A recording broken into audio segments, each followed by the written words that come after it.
हर्ष आहे जरी पावलाना, अर्जुन सांगू बोधाही दिशाना.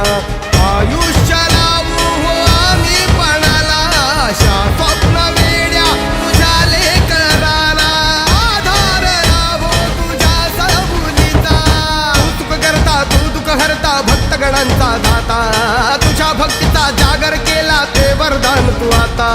रूप निरखता भान हरपले सुंदर मंगल मूर्ती, नसा नसातून उधाणलेली आनंदाची भरती.